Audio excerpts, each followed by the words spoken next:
नमस्कार, हिंदी साहित्य classes by Rita ma'am channel पर आप सभी लोगों का मैं हार्दिक स्वागत करती हूँ। आज मैं लिटान भाग 2 से सिल्वर बेडिंग, यह एक लंबी कहानी है जिसमें लेखक जो हैं आधुनिकता की ओर बढ़ते हमारे समाज और उनकी नई नई उपलब्धियों के बीच में जो मनुष्य को मनुष्य बनाए रखने के लिए जो घातक सिद्ध हो रहे हैं, मनुष्य अपने मूल्यों को कहीं खोते जा रहे हैं, उसका बहुत ही सुंदर उदाहरण यहाँ पर प्रस्तुत करते हैं। तो आइए हम स्टार्ट करते हैं इस कहानी को। इसके मुख्य पात्र जो हैं यशोधर बाबू हैं, उनके भीतर द्वंद्व है। वे इन स्थितियों का जिम्मेदार किसी और को नहीं ठहराते। कहते हैं कि दफ्तर में सेक्शन अफसर यशोधर पंत जब आखिरी फाइल का काम पूरा किया तो दफ्तर की घड़ी में 5:25 हो रहे थे। वे अपनी घड़ी सुबह शाम समाचारों से मिलाते हैं, इसीलिए वे दफ्तर की घड़ी को सुस्त बताते हैं, जिसके कारण उनके अंडर में काम करने वाले लोगों को भी अधिक समय तक रुकना पड़ता था। वे वापसी के समय किशन दा के उस परंपरा का निर्वाह करते हैं जिससे जूनियरों को हल्का फुल्का मजाक किया जा सके। दफ्तर में एक नए असिस्टेंट आए हैं जो चौड़ी मोहरी वाले पतलून और ऊंची एड़ी वाले जूते पहने हुए हैं, जिसको पंत जी बिल्कुल पसंद नहीं करते और वो कहते हैं समहाउ इम्प्रॉपर मालूम होते हैं। वह बदतमीजीपूर्ण व्यवहार करता है और पंत जी से व्यंग के अंदाज में कहते हैं, पंत जी से हालचाल पूछा। पंत जी उसका जवाब देते हैं। फिर चड्ढा ने पंत जी की कलाई थाम ली और कहा, यह घड़ी तो बहुत पुरानी है, आजकल डिजिटल का ज़माना है, आप जापानी घड़ी क्यों नहीं ले लेते, सस्ते में मिल जाएगी। पंत जी उसे बताते हैं कि यह घड़ी उन्हें शादी में मिली है, यह घड़ी भी उन्हीं की तरह पुरानी हो गई है अभी तक, लेकिन समय सही बता रहा है। इस तरह से वहाँ से निकलते हैं और कहते हैं, तभी चड्ढा ने आवाज़ दे करके बताया कि चड्ढा उनसे कहता है, तभी चड्ढा ने आवाज़ लगाने से जागृत हुए और मेनन से कहने लगे, now let me see, I was married on 6 February 1947। अर्थात मेनन ने उन्हें सिल्वर वेडिंग की बधाई दी पंत जी को। पंत जी बहुत खुश हुए लेकिन झेपते हुए इधर उधर देखने लगे। वे इन सब बातों को अंग्रेज़ों के चोचला बताते थे, किंतु चड्ढा उन्हें चाय मठरी और लड्डू की मांग करता है और यशोधर बाबू 10 रुपये का नोट दे करके चाय के लिए देते हैं और फिर बढ़ चलते हैं, परंतु उन्हें यह समहाउ इम्प्रॉपर ही लगता है। सारे सेक्शन के आग्रह पर वे चाय पार्टी में शरीक भी नहीं होते हैं। चड्ढा के जोर देने पर वे 20 रुपये और देते हैं, किंतु आयोजन में सम्मिलित नहीं होते हैं। उनके साथ बैठकर चाय पानी और गपशप में समय बर्बाद करना वह किशन दा की परंपरा के विरुद्ध मानते हैं। इधर यशोधर बाबू रोज जो है बिरला मंदिर जाने और उसके उद्यान में बैठकर प्रवचन सुनते थे और स्वयं को प्रभु के शरण में अपने आप को लगाते थे।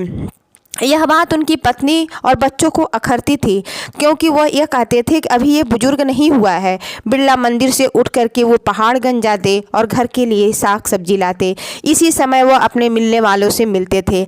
आज यशोधर बाबू जब बिरला मंदिर जा रहे थे तो उनकी नज़र किशन दा के 3 बेडरूम वाले क्वार्टर पर पड़ती है, और जहाँ पर आज 6 मंजिला मकान बन रहा है। उन्हें यह बहुमंजिली इमारतें बिल्कुल पसंद नहीं है। यही कारण है कि उन्हें के अनुकूल अच्छी क्वार्टर मिल रही है, फिर भी वह वहाँ जाने का ऑफर जो है वो स्वीकार नहीं करते हैं। वह यहीं बसे रहना चाहते हैं। जब क्वार्टर टूटने लगे तब उन्हें शेष क्वार्टर में से एक अपने नाम अलॉट करवा लिया। वे किशन दा की स्मृतियों के लिए यहीं रहना चाहते हैं। पिछले कई वर्षों से यशोधर बाबू को अपनी पत्नी व बच्चों से हर छोटी मोटी बातों पर मतभेद होने लगा। इसी वजह से वो घर जल्दी नहीं लौटना चाहते थे। उनका बड़ा लड़का एक प्रमुख विज्ञापन संस्था में नौकरी करने लगा, जो उन्हें समहाउ इम्प्रॉपर लगता था, क्योंकि यह कंपनी शुरू में ही 1500 रुपये प्रतिमाह वेतन देती थी। उन्हें कुछ गड़बड़ लगता था। उनका दूसरा बेटा IAS की तैयारी कर रहा था। उसका एलाइड सर्विसेज में जाने का सबसे जाने का इरादा था। बेटी जो है वह शादी से इनकार कर देती है। साथ ही वह डॉक्टरी की उच्चतम शिक्षा के लिए अमेरिका जाना चाहती है और उन्हें कहते हैं कि वे अपने बच्चों के तरक्की से खुश हैं यशोधर बाबू, परंतु उनके साथ वो सामंजस्य नहीं बिठा पाते हैं। यशोधर बाबू की पत्नी संस्कारों से आधुनिक नहीं है, परंतु बच्चों के दबाव में मॉडर्न बन गई हैं। शादी के समय भी उन्हें संयुक्त परिवार के दबाव को झेलना पड़ा था। यशोधर बाबू के आचार व्यवहार को वो पसंद नहीं करती हैं। अब वो बच्चों का पक्ष लेती हैं और उसके लिए कई प्रकार के यशोधर बाबू उन्हें लोकोक्ति और मुहावरे सुना करके उनका विद्रोह करते हैं और मजाक उड़ाते हैं। कि एक दिन की बात है, यशोधर बाबू की पत्नी कहती हैं कि बचपन में कुछ नहीं देखा। माँ के मरने के बाद विधवा बुआ जो हैं यशोधर बाबू का पालन पोषण किया। मैट्रिक पास करने के बाद दिल्ली में किशन दा के पास आ गए। वे भी कुंवारे थे, इसलिए वे नए नए परिवर्तनों से वाकिफ़ नहीं थे। उसके बाद से किशन दा दिल्ली में रहे और यशोधर बाबू जो हैं एक पट शिष्य और उत्साही कार्यकर्ता की भूमिका पूरी निष्ठा से निभाई। धीरे धीरे समय बदलता गया और यशोधर बाबू अपने कार्यों में और पत्नी और बच्चों के विरोध के बावजूद भी वह अपने कामों को करते रहे जो उन्हें पसंद था। वह चाहते थे कि बच्चे उनसे सलाह लें, परंतु बच्चे उन्हें सदैव उपेक्षित करते थे। प्रवचन सुनने के बाद यशोधर बाबू सब्जी मंडी जाते और वहां से कुछ सब्जी लाते। वह चाहते थे कि उनके लड़के सामान खरीद के खुद लाएं। बच्चे चाहते थे कि इन कामों के लिए नौकर रख लें, लेकिन यशोधर बाबू इसे पसंद नहीं करते थे। धीरे धीरे समय बदलता गया। यशोधर बाबू चुपचाप घर में बैठे बेटे को देर से उलाहना देते। यशोधर ने शर्मीली हंसी हंसते हुए पूछा कि हम लोगों के वहाँ सिल्वर वेडिंग कब से मनाई जाने लगी, क्योंकि इनका सिल्वर वेडिंग 25वां सिल्वर वेडिंग था, मैरिज एनिवर्सरी था और इसके लिए घर में लोगों ने पार्टी रखा हुआ था जो कि यशोधर बाबू पसंद नहीं करते थे। यशोधर बाबू दूर के भांजे ने कहा, जब से तुम्हारा बेटा 1500 महीना कमाने लगा तब से यह सिल्वर वेडिंग मनाया जाने लगा। यशोधर बाबू को अपनी सिल्वर वेडिंग में यह पार्टी बिल्कुल अच्छी नहीं लग रही थी। उन्हें यह मलाल था कि सुबह ऑफिस जाते समय किसी ने उनसे इस आयोजन का चर्चा तक नहीं किया। उनके पुत्र भूषण ने जब अपने मित्रों सहयोगियों से यशोधर बाबू का परिचय करवाया, उस समय उन्होंने प्रयास किया कि भले ही वे संस्कारी कुमायूं तथा विलायती रीति रिवाज भी अच्छी तरह से जानते हैं, वो कोशिश कर रहे थे बच्चों के साथ अपने आप को मिलने का। बच्चों के आग्रह पर यशोधर बाबू ने अपनी शादी की सालगिरह पर केक तो काट लिया, लेकिन जाकर के अकेले स्थान पर खड़े रहे। बेटी के कहने पर उन्होंने केक भी काटा, जबकि उन्होंने कहा somehow I don't like all this, परंतु उन्होंने केक नहीं खाया क्योंकि उनसे अंडे मिले होते हैं। अधिक आग्रह के बाद संध्या करने का बहाना करके वो पूजा रूम में चले गए और अधिकतर मेहमान जब चले गए तो वहाँ से पूजा रूम से वो निकलते हैं। फिर कहते हैं किशन दा कह रहे थे कि भाव सभी जन इसी से ही मरे होंगे, चाहे वह गृहस्थ हो, ब्रह्मचर्य हो या फिर अमीर हो या गरीब हो, शुरू और आखिर में सब अकेले ही होते हैं और अकेले ही झेलते हैं। यशोधर बाबू को लगता है कि किशन दा आज भी उनके मार्गदर्शन करने में सक्षम है।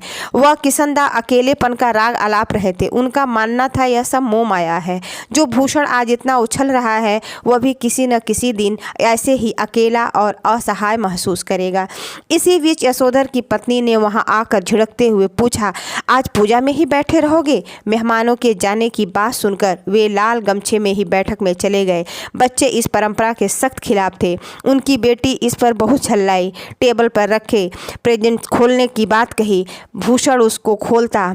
यह ऊनी ड्रेसिंग गाउन है। सुबह दूध लेते समय आप फटा हुआ पुलोवर पहन के चले जाते हैं, यह बुरा लगता है। बेटी पिता का पजामा उठा लाई और इसे पहन करके गाउन पहने। बच्चों के आग्रह पर वे गाउन तो पहन लेते हैं। उनकी आंखों के कोर में जरा सी नमी चमक जाती है।